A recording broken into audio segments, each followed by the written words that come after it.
Oral health awareness വീക്കുമായി ബന്ധപ്പെട്ട് ചേതന FM 90.8 ദന്തസംരക്ഷണത്തിന്റെ പ്രാധാന്യത്തെക്കുറിച്ച് സംസാരിക്കാനെത്തുന്നു doctor Baiju Hariharan.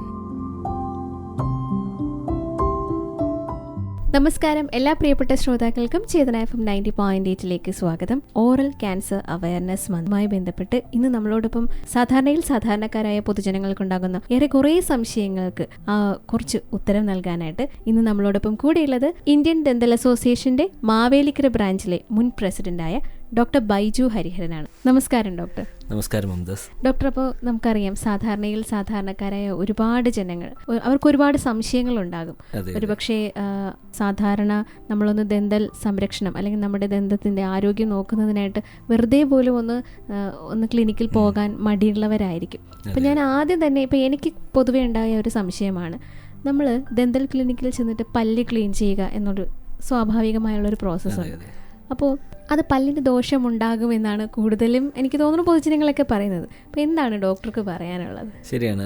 നമ്മുടെ ക്ലിനിക്കുകളിൽ എത്തുന്ന ഒട്ടനവധി ആൾക്കാരും ഇനി നമ്മളെ വെളിയിൽ വെച്ച് പരിചയപ്പെടുന്ന പല ആൾക്കാരും നമ്മളോട് സംസാരിക്കുന്ന അല്ലെങ്കിൽ നമ്മളോട് സ്ഥിരമായി ചോദിക്കുന്ന ഒരു കാര്യമുണ്ട്, എനിക്ക് പല്ലൊന്ന് ക്ലീൻ ചെയ്യണമെന്നുണ്ട്. പക്ഷേ എല്ലാവരും പറയുന്നു പല്ല് ക്ലീൻ ചെയ്ത പല്ലിന് ദോഷം ചെയ്യും, പല്ലിന് പുളിപ്പുണ്ടാവും, അങ്ങനെയൊക്കെയുള്ള ബുദ്ധിമുട്ടുണ്ട്, അതുകൊണ്ടാണ് ഞാൻ വരാൻ മടിക്കുന്നതെന്ന് പറയുന്ന ഒരുപാട് പേരുണ്ട്.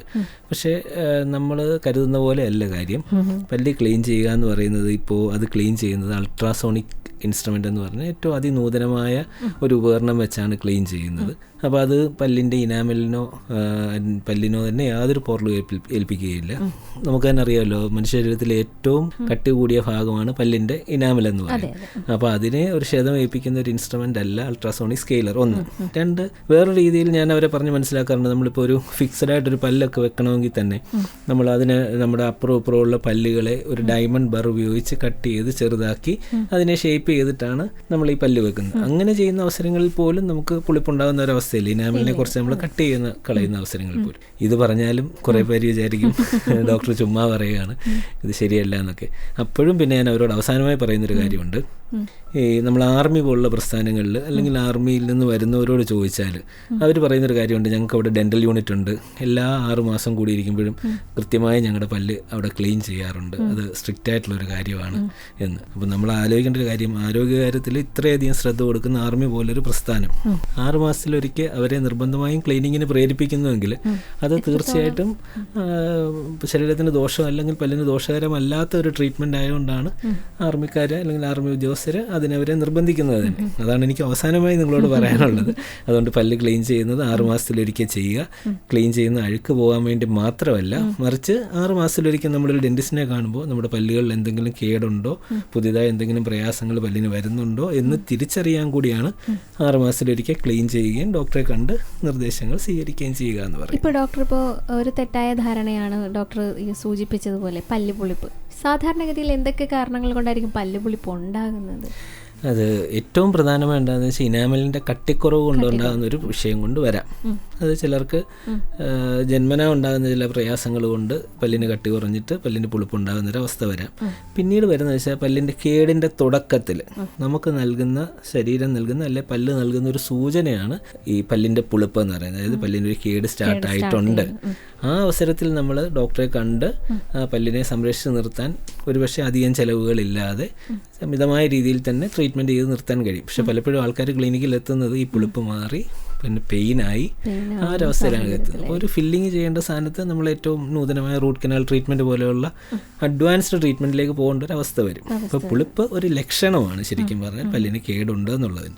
പുളിപ്പുണ്ടാകുന്നതിൻ്റെ ഒരു കാരണം അതാണ്. പിന്നെ നമ്മൾ ഈ കോള പോലുള്ള പാനീയങ്ങളൊക്കെ ഒരുപാട് ഉപയോഗിക്കുമ്പോൾ അതിൽ സോഫ്റ്റ് ഡ്രിങ്ക്സ് ഉപയോഗിക്കുമ്പോൾ അതിൽ ആസിഡിക് കണ്ടൻസും ഒക്കെ കൊണ്ടിട്ട് പല്ലിന് ഇനാമലിൻ്റെ കട്ടി കുറഞ്ഞ് പല്ലിന് ഇനാമലിന് തേയ്മാനം വന്ന് പുളിപ്പ് വരുന്ന ഒരവസ്ഥ ഉണ്ടാകാറുണ്ട്. പിന്നെ എക്സസീവ് ബ്രഷിങ്, നമ്മൾ ഒരുപാട് കട്ടിയായിട്ട് പല്ല് തേക്കുകയൊക്കെ ചെയ്യുമ്പോൾ ഹാർഡ് ബ്രഷ് ഉപയോഗിച്ച് ബ്രഷ് ചെയ്യുന്നവരുണ്ട്. സോഫ്റ്റ് അല്ലെ മീഡിയം ബ്രഷിൻ്റെ ആവശ്യമുള്ളൂ. അപ്പോൾ അത് ചെയ്യുന്നവർക്ക് ഇനാമൽ കൂടുതൽ തേഞ്ഞു പോകാനുള്ളൊരു സാധ്യത ഉണ്ട്. അതും പല്ലിന് പുളിപ്പുണ്ടാകാനുള്ളൊരു കാരണമാണ്. ഒരു പക്ഷേ എനിക്കുള്ളൊരു ചെറിയ സംശയമാണ്. നമുക്ക് സാധാരണ ഡോക്ടർ പറഞ്ഞായിരുന്നു പല്ലിൻ്റെ ഇനാമലിൻ്റെ ഒരു കട്ടിക്കുറവ്. ഒരു പക്ഷേ നമ്മൾ ജനിതകപരമായിട്ട് ഇപ്പോൾ ചില തിരിച്ചറിവുകൾ ഉണ്ടാകുന്നത് നഖം, മുടി, പല്ല് അങ്ങനെ പറയാറുണ്ട്. അപ്പോൾ പല്ല് എത്രത്തോളം നമ്മൾ ജനിതകപരമായിട്ട് ഇപ്പം എന്തെങ്കിലും പ്രഗ്നൻസി ആയിട്ടിരിക്കുന്ന ടൈമിൽ അമ്മയ്ക്ക് ഉണ്ടാകുന്ന ബുദ്ധിമുട്ടുകളോ അല്ലെങ്കിൽ ജനിതകപരമായിട്ട് എന്തെങ്കിലും പ്രശ്നങ്ങളോ പല്ലിനെ ബാധിക്കാറുണ്ടോ? അങ്ങനെ പറയാൻ കഴിയില്ല. പക്ഷേ നമ്മൾ പ്രഗ്നൻസി സമയത്ത് നമ്മുടെ ഗർഭിണിയായിരിക്കുന്ന അവസ്ഥയിൽ പല്ലുകളുടെ മോണകൾ വീർക്കുകയും പല്ലിൽ നിന്ന് ബ്ലീഡിങ് ഉണ്ടാവുകയും ചെയ്യുന്ന ഒരവസ്ഥ ഒരു 3-ാം മാസം 4-ാം മാസം തൊട്ട് കണ്ടുവരാറുണ്ട്. അതിനെ പ്രഗ്നൻസി ജിഞ്ചൈവിറ്റിസ് എന്നാണ് നമ്മൾ വിളിക്കുന്നത്. പ്രഗ്നൻസി അവസ്ഥ പേടിക്കേണ്ട കാര്യമൊന്നുമില്ല. അത് ഓട്ടോമാറ്റിക്കായിട്ട് നമ്മൾ ആ ഒരു പീരീഡ് കഴിയുമ്പോഴത്തേക്കും തിരിച്ച് റിവേഴ്സ് ആകും. പക്ഷേ തീർച്ചയായിട്ടും അതിനെ എന്തെങ്കിലും ചെറിയ മെഡിക്കേഷൻ കഴിക്കുന്നതല്ല, മോണയ്ക്ക് പുരട്ടാനുള്ള മരുന്നുകൾ പോലുള്ള എന്തെങ്കിലും ഉപയോഗിക്കുകയും ഉപ്പുവെള്ളം കൗക്കുള്ളിയൊക്കെ ചെയ്ത് ആ ഗം ബ്ലീഡിങ് നമുക്ക് മാറ്റിയെടുക്കാവുന്നതേ ഉള്ളൂ. ജനിതകപരമായിട്ട് വലിയ പ്രശ്നം പല്ലിനെ ബാധിക്കാനുള്ള സാധ്യതയില്ല. പക്ഷേ ജനിതകപരമായ അസുഖങ്ങൾ ഉണ്ടാകുന്ന കുട്ടികളിൽ, ഫോർ എക്സാമ്പിൾ നമ്മളിപ്പം ചില വളർച്ചാപരമായ ബുദ്ധിമുട്ടുകൾ ഉണ്ടാകുന്ന കുഞ്ഞുങ്ങളിൽ പല്ലുകളുടെ എണ്ണം കുറയുകയും നിരതെറ്റി വളരുകയൊക്കെ ചെയ്യുന്ന അവസ്ഥ ഉണ്ടാകാറുണ്ട്. കൃത്യമായ രീതിയിലുള്ള ഇറപ്ഷൻ ആയിരിക്കത്തില്ല. ആ പല്ലിൻ്റെ ഡെവലപ്മെന്റിനെ അത് തീർച്ചയായിട്ടും ബാധിക്കും. അത് ചില കണ്ടീഷൻസിൽ, നമ്മൾ സിൻഡ്രോംസ് എന്ന് പറയുന്ന ചില കണ്ടീഷൻസിൽ മാത്രമാണ് അങ്ങനെയുണ്ട്. ഡൗൺ സിൻഡ്രോം പോലുള്ള കണ്ടീഷനുകളിൽ പല്ലിനൊക്കെ നമുക്ക് പ്രയാസങ്ങൾ ഉണ്ടാകും. അതുപോലെ തന്നെ ഡോക്ടർ, ഇപ്പം നമുക്കറിയാം ഇപ്പോൾ പല്ല് പുളിപ്പുണ്ടാകുന്ന ഒരു സാഹചര്യത്തിൽ ഡോക്ടേഴ്സ് തന്നെ ചില ടൂത്ത് പേസ്റ്റുകൾ നിർദ്ദേശിക്കാറുണ്ട്. അപ്പോൾ അത് യൂസ് ചെയ്യുന്നത് കൊണ്ട് എന്തെങ്കിലും പ്രശ്നങ്ങളോ മറ്റെന്തെങ്കിലും ഉണ്ടാകാറുണ്ടോ? അതിനെക്കുറിച്ച് എന്താണ് പറയുക? പല്ലിന് പുളിപ്പിന് ട്രീറ്റ്മെൻറ്റിൻ്റെ ഭാഗമായിട്ട് നമ്മൾ ഒന്നിൽ ചിലപ്പോൾ പല്ല് ക്ലീൻ ചെയ്തതിന് ശേഷമൊക്കെ മെഡിക്കേറ്റഡ് ടൂത്ത് പേസ്റ്റുകൾ കൊടുക്കാറുണ്ട്. ഈ മെഡിക്കൽ ടൂത്ത് പേസ്റ്റുകൾ നമുക്ക് ഉപയോഗിക്കാൻ കഴിയും, എത്ര നാൾ ഉപയോഗിക്കാൻ കഴിയുമെന്ന് ചോദിക്കുന്നവരുണ്ട്. കണ്ടിന്യൂസ് ആയിട്ട് നമുക്ക് ഉപയോഗിക്കാൻ പറ്റുമോ എന്ന് ചോദിക്കുന്നവരുണ്ട്. അപ്പോൾ അവരോട് എനിക്ക് പറയാനുള്ളത്, നമ്മളിപ്പോൾ ഒരു തലവേദനയുടെ ഒരു ആവശ്യമായിട്ടൊരു ഡോക്ടറെ നമ്മൾ പോയി കാണുകയാണെങ്കിൽ ഡോക്ടർ ആ തലവേദന മാറാനായിട്ട് നമുക്ക് ഗുളിക തരും. അപ്പോൾ നമ്മളത് കണ്ടിന്യൂസ് കഴിച്ചുകൊണ്ടിരുന്നാൽ നമുക്ക് തലവേദന ഉണ്ടാകത്തില്ല, ശരിയായിരിക്കാം. മറ്റ് പ്രയാസങ്ങൾ ഉണ്ടാകുന്ന മാത്രമല്ല, ശരീരത്തിലുണ്ടാകുന്ന മറ്റ് വേദനകൾ തിരിച്ചറിയാതിരിക്കാൻ ഒരു കാരണമാകും സ്ഥിരമായും ഈ ഗുളിക കഴിച്ചുകൊണ്ടിരിക്കുന്നത്. ആ വേദനകൾ മറ്റ് പല രോഗങ്ങളുടെയും ലക്ഷണങ്ങളാകാം. അതുകൊണ്ട് ഒരു സ്ഥിരമായ ഒരു വേദന സംഹാരി കഴിക്കുമ്പോൾ തിരിച്ചറിയാൻ പറ്റാതെ പോകുന്നു എന്ന് പറഞ്ഞതുപോലെ നമ്മൾ സ്ഥിരമായി മെഡിക്കേറ്റഡ് പേസ്റ്റ് ഉപയോഗിക്കുമ്പോൾ നമുക്ക് പല്ലിൻ്റെ പുളിപ്പും എല്ലാം മാറി നിൽക്കും. പക്ഷേ പല്ലിലുണ്ടാകുന്ന ചില പുളിപ്പുകളാണ് ഞാൻ നേരത്തെ സൂചിപ്പിച്ചതുപോലെ ചില കേടുകളുണ്ടോ തുടങ്ങുന്നുണ്ടോ എന്നൊക്കെ അറിയാനുള്ള മാർഗ്ഗങ്ങൾ. അത് മാസ്ക് ചെയ്യപ്പെടും നമ്മൾ സ്ഥിരമായി ഒരു പേസ്റ്റ് ഉപയോഗിച്ചാൽ. അപ്പോൾ ഡോക്ടർ പ്രിസ്ക്രൈബ് ചെയ്യുന്ന കാലയളവ് വരെ നമ്മൾ മെഡിക്കേറ്റഡ് ടൂത്ത് പേസ്റ്റ് ഉപയോഗിക്കുക. 6 മാസം ഒരിക്കൽ ഡോക്ടറെ കാണണമെന്ന് നമ്മൾ കർശനമായിട്ട് പറയുന്നുണ്ട്. അപ്പോൾ ഡോക്ടർ പറയാം അത് കണ്ടിന്യൂ ചെയ്യണോ, മറ്റു ബുദ്ധിമുട്ടൊന്നും വായിലില്ലെങ്കിൽ അത് കണ്ടിന്യൂ ചെയ്യാം, അല്ലെങ്കിൽ ഡോക്ടർ അത് ചിലപ്പോൾ നിർത്താൻ ആവശ്യപ്പെടാം. അതായിരിക്കും നല്ലത്. ഡോക്ടർ എനിക്ക് തോന്നുന്നു നമ്മൾ മലയാളികൾക്ക് ഒരു കാര്യത്തിനോട് അധികം ഇഷ്ടം തോന്നിക്കഴിഞ്ഞാൽ അത് തന്നെ കൊണ്ടുപോകുന്ന ഒരു ശീലമുണ്ട്. അതുപോലെ ഡോക്ടർ നേരത്തെ നമ്മൾ പറഞ്ഞത് ഗർഭിണികളുടെ കാര്യം പറഞ്ഞിട്ടുണ്ടായിരുന്നു. ഇപ്പോൾ നമ്മുടെ ഗർഭിണികൾക്ക് പൊതുവെ എന്തെങ്കിലും ദന്ത സംരക്ഷണത്തിനോ അല്ലെന്നുണ്ടെങ്കിൽ ദന്താരോഗ്യം ശ്രദ്ധിക്കുന്നതിന് വേണ്ടിയിട്ടുള്ള ചികിത്സകൾ പ്രഗ്നൻസി ടൈമിൽ ചെയ്യുന്നത് കൊണ്ട് പ്രശ്നം എന്തെങ്കിലും ഉണ്ടോ? അതെ, അത് ഒരു മിഥ്യാധാരണയാണ്. പണ്ടൊക്കെ ആൾക്കാർ പറയും ഗർഭിണിയായിട്ടിരിക്കുകയല്ലേ, നമുക്ക് പല്ലെടുക്കാൻ പറ്റത്തില്ല, നമുക്ക് ക്ലിനിക്കിൽ പോയിട്ട് പ്രത്യേകിച്ച് കാര്യമൊന്നുമില്ല, മരുന്ന് കഴിക്കാൻ പറ്റത്തില്ലല്ലോ എന്നൊക്കെ പറയാറുണ്ട്. പക്ഷെ അതൊരു മിഥ്യാധാരണയാണ്. ശരിക്കും പറഞ്ഞാൽ പല്ലെടുക്കുന്ന ട്രീറ്റ്മെൻറ്റ് പോലും ആദ്യത്തെ 3 മാസത്തിനും 6 മാസത്തിനും ഇടയ്ക്കുള്ള കാലയളവിൽ പല്ലെടുക്കുന്നത് കൊണ്ട് യാതൊരു ദോഷങ്ങളുമില്ല. പിന്നെ ക്ലീനിങ് പോലെയുള്ള ചില ട്രീറ്റ്മെൻറ്റുകൾ നമ്മൾ ഈ പ്രഗ്നൻസി ടൈമിൽ ഒഴിവാക്കി വെക്കുന്നതാണ് നല്ലത്. പിന്നെ ഏത് ചികിത്സയും ചെയ്യാൻ പറ്റും. നമ്മളെ ചികിത്സിക്കുന്ന ഗൈനക്കോളജിസ്റ്റിൻ്റെ പെർമിഷനോടുകൂടി നമുക്കത് ചെയ്യാൻ കഴിയും. ഡോക്ടർ നൽകുന്ന മരുന്നിൻ്റെ കാര്യത്തിൽ മാത്രം ഗൈനക്കോളജിസ്റ്റിൻ്റെയും കൂടെ ഉപദേശം സ്വീകരിച്ചതിന് ശേഷമുള്ള മരുന്നുകളെ ആ കാലയളവിൽ കഴിക്കാവുള്ളൂ എന്നുള്ളതേ ഉള്ളൂ. അല്ല ട്രീറ്റ്മെൻറ്റ് ചെയ്യുന്നതിന് ഒരു കുഴപ്പമില്ല. എക്സ്റേ ആ സമയത്ത് മറ്റ് എക്സ്റേകൾ ഒഴിവാക്കുന്ന പോലെ തന്നെ ഡെൻ്റൽ എക്സ്റേയും ആ സമയത്ത് ഒഴിവാക്കുന്നതായിരിക്കും നല്ലത്. ഇപ്പോൾ മറ്റ് പൊതുവെയുള്ള ഒരു സംശയമാണ്, ഇപ്പോൾ സാധാരണഗതിയിൽ നമുക്ക് എന്തെങ്കിലും പ്രശ്നം വന്ന് ഇപ്പോൾ മെറ്റൽ ക്യാപ്പ് നമ്മുടെ വായിലുണ്ട് എന്നുണ്ടെങ്കിൽ ഇപ്പോൾ MRI പോലുള്ള സംഭവങ്ങൾ എടുക്കുമ്പോൾ അത് നമ്മളെ എന്തെങ്കിലും തരത്തിൽ ബാധിക്കാൻ സാധ്യതയുണ്ടോ? നല്ലൊരു ചോദ്യമാണ് മുംതാസ് ചോദിച്ചത്. കാരണം ഒരുപാട് പേര് ചോദിക്കുന്ന ഒരു ചോദ്യമാണ്. കാരണം വെച്ചാൽ നമ്മൾ ക്ലിനിക്ക് വരുമ്പോൾ തന്നെ പറയും നമ്മൾ MRI എടുക്കാൻ ചെല്ലുമ്പോൾ നമ്മുടെ മാല കമ്മല ഇതെല്ലാം ഊരി വെക്കും. അപ്പോൾ എൻ്റെ വായിൽ ഈ മെറ്റൽ പ്രോസസ്സസ് ആണ് ഇരിക്കുന്നത്, അല്ല മെറ്റൽ പല്ലുകളായിരിക്കുന്നത്.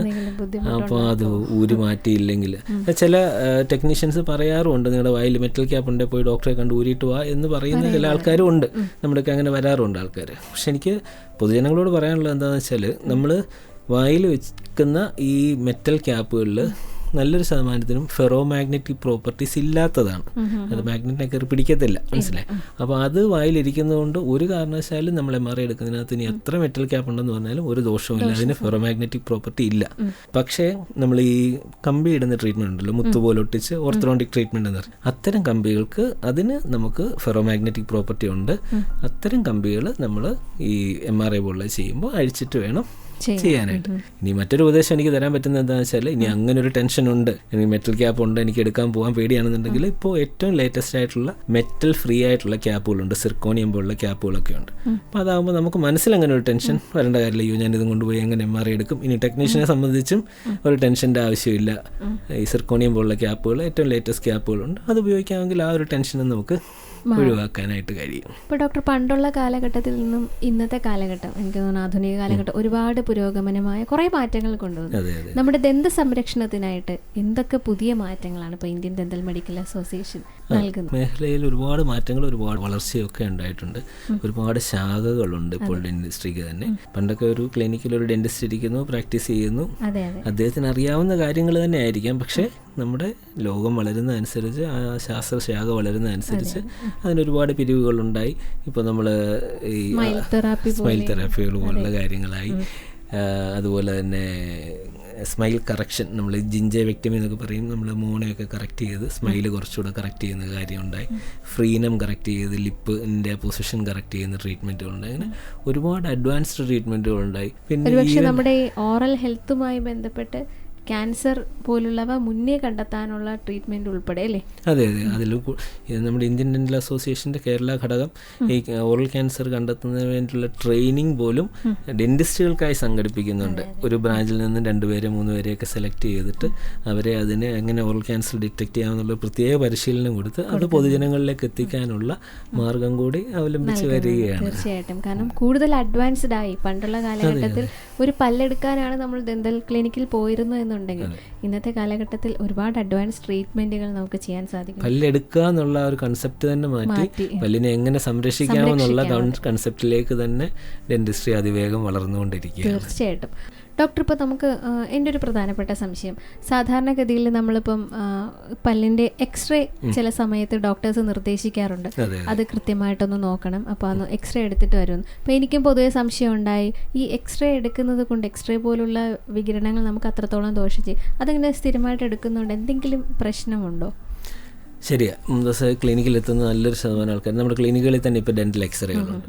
എക്സ്റേ എടുക്കാൻ ചിലപ്പോൾ ഒരു ട്രീറ്റ്മെൻറ്റിന് വേണ്ടി 3-4 എക്സ്റേകൾ വരെ ഒരാഴ്ചയിൽ തന്നെ എടുക്കേണ്ടി വരുന്ന അവസരങ്ങൾ ഉണ്ടാകാറുണ്ട്. റൂട്ട് കനാൽ ട്രീറ്റ്മെൻറ്റും ഒക്കെ ചെയ്യുമ്പോൾ കണ്ടിന്യൂസ് എക്സ്റേസ് എടുത്താണ് നമ്മൾ അതിൻ്റെ കംപ്ലീഷൻ ചെയ്യുന്നത്. അപ്പോൾ തന്നെ ഒന്നുകിൽ പേഷ്യൻറ്റോ അല്ലെങ്കിൽ കുഞ്ഞുങ്ങളാണ് പേഷ്യൻ്റെങ്കിൽ അമ്മമാരോ ഉടനെ തന്നെ ചോദിക്കും, പാനിക്കാം, ഡോക്ടർ ഇങ്ങനെ കണ്ടിന്യൂസ് എക്സ്റേ എടുത്താൽ പ്രയാസമില്ലേ? അവിടെ നമ്മൾ മനസ്സിലാക്കേണ്ട ഒരു കാര്യമുണ്ട്.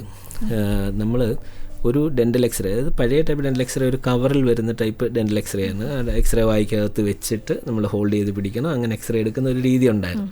ആ എക്സ്റേക്ക് പോലും നമ്മളൊരു ചെസ്റ്റ് എക്സ്റേ ആയിട്ട് താരതമ്യം ചെയ്യുകയാണെങ്കിൽ അതിൻ്റെ 3000-1 റേഡിയേഷൻ മാത്രമേ ആ ചെറിയ എക്സ്റേക്ക് പോലും വരുന്നുള്ളൂ. ഇപ്പോൾ ആ എക്സ്റേ ഔട്ട്ഡേറ്റഡ് ആയിട്ട് ഇപ്പോൾ നമുക്ക് ഡിജിറ്റൽ എക്സ്റേ ആണ് ഡെൻ്റലിനും ഉള്ളത്, ഫിലിമിൻ്റെ പരിപാടിയേ ഇല്ല. ഡിജിറ്റൽ എക്സ്റേക്ക് ശരിക്കും പറഞ്ഞാൽ നേരത്തെ പറഞ്ഞതിൻ്റെ 10-1 മാത്രമേ ഉള്ളൂ നമുക്ക് ശരിക്കും പറഞ്ഞാൽ റേഡിയേഷൻ ആ ഡിജിറ്റൽ എക്സ്റേ കൊണ്ട് പോലും ഉള്ളൂ. അതുകൊണ്ട് ഒരു 3-4 എക്സ്റേ എടുത്തെന്ന് വെച്ചാൽ ഞാൻ പറഞ്ഞില്ലേ, ഒരു ചെസ്റ്റ് എക്സ്റേയുടെ 3000-1 എന്ന് പറയുമ്പോൾ എത്രയോ ചെറിയ റേഡിയേഷനാണ് ഡെന്റൽ എക്സ്റേ എന്ന് വരുന്നത്. അതുകൊണ്ട് ഡെന്റൽ എക്സ്റേ കൊണ്ട് റേഡിയേഷൻ എന്നുള്ള കാര്യത്തെക്കുറിച്ച് ചിന്തിക്കുകയേ വേണ്ട, അങ്ങനെ ഒരു സംഭവമേ അതിനകത്തില്ല. നമുക്ക് ഹാനികരമായിട്ടൊരു റേഡിയേഷൻ അതിനകത്തില്ല. പിന്നെ ഞാൻ നേരത്തെ സൂചിപ്പിച്ച പോലെ ഗർഭിണിയാകുന്ന സമയങ്ങളിൽ മറ്റ് എക്സ്റേകൾ ഒഴിവാക്കുന്ന പോലെ തന്നെ ഡെന്റൽ എക്സ്റേ നമ്മൾ എത്ര ചെറുതാണെന്ന് പറഞ്ഞാൽ കൂടെ നമ്മുടെ ഡെന്റൽ എക്സ്റേ അമ്മയുടെ ആരോഗ്യത്തിന് വേണ്ടി നമ്മൾ പ്രിക്കോഷൻ ആയിട്ട് ചെയ്യുന്നു, ഒഴിവാക്കുക എന്നുള്ളതാണ് ഏറ്റവും ശരിക്കും. ഒരുപക്ഷെ ഈ പറഞ്ഞ പോലെ തന്നെ നമ്മുടെ മനസ്സിലെ സംശയങ്ങളാണ് നമ്മളെ വലിയൊരു ബുദ്ധിമുട്ടിലേക്ക് കൊണ്ടെത്തിക്കുന്നത്. ആദ്യം നമ്മൾ ഈ പറഞ്ഞ പോലെ കൃത്യമായ ചികിത്സ ഉണ്ടെങ്കിൽ മാത്രമേ കൃത്യമായിട്ടുള്ള ചികിത്സാ രീതികളിലേക്ക് നമുക്ക് കടക്കാൻ കഴിയൂ. തീർച്ചയായിട്ടും. അപ്പോൾ ഇങ്ങനെയുള്ള അവബോധം സൃഷ്ടിക്കാൻ വേണ്ടിയിട്ട് ഇന്ത്യൻ ഡെന്റൽ അസോസിയേഷൻ്റെ മുൻകൈ എടുത്ത് ഒരുപാട് പ്രവർത്തനങ്ങൾ കാഴ്ചവെക്കുന്നതിൽ ശരിക്കും ഒരുപാട് സന്തോഷമുണ്ട് ഡോക്ടർ. അതിൻ്റെ ഭാഗമാകാൻ ഒരുപക്ഷെ ചേതന FM 90.8 കഴിഞ്ഞതിൽ വളരെ സന്തോഷം. ഞങ്ങൾക്കും വളരെ സന്തോഷമുണ്ട്. കാരണം പൊതുജനങ്ങളോട് പലപ്പോഴും നമുക്ക് പറയാൻ കഴിയുന്ന ഒരു ക്ലിനിക്കിലെത്തുന്ന 5 പേരോടോ 10 പേരോടോ അല്ലെങ്കിൽ 20 പേരോടോ പറയാൻ പറ്റുന്നൊരു കാര്യം ഇതുപോലെ ഒരു മാധ്യമം വഴി ഒരുപാട് പേരിലേക്ക് എത്തുമ്പോൾ നമുക്ക് ഒരുപാട് കാര്യങ്ങൾ ജനങ്ങളിൽ എത്തിക്കാൻ കഴിയുന്നുണ്ട്. അതിന് നിങ്ങൾ തന്ന ഈ അവസരത്തിനും ഇന്ത്യൻ ഡെന്റൽ അസോസിയേഷൻ മാവേലിക്കര ബ്രാഞ്ചിൻ്റെ പേരിൽ ഞാൻ പ്രത്യേകം നന്ദി പറയുകയാണ്. Thank you so much doctor. ഇന്ന് നമ്മളോടൊപ്പം ഉണ്ടായിരുന്നത് ഓറൽ ക്യാൻസർ അവയർനെസ് മന്തുമായി ബന്ധപ്പെട്ട് ഒരുപാട് വിശേഷങ്ങൾ, നമ്മുടെ ദന്താരോഗ്യത്തിന് സംരക്ഷിക്കേണ്ടതിൻ്റെ അത്യാവശ്യകതയെക്കുറിച്ച് നമ്മളോട് സംസാരിച്ചത് ഇന്ത്യൻ ഡെന്റൽ അസോസിയേഷൻ മാവേലിക്കര ബ്രാഞ്ചിലെ മുൻ പ്രസിഡന്റായ ഡോക്ടർ ബൈജു ഹരിഹരനാണ്. Thank you doctor. Thank you Mumtaz.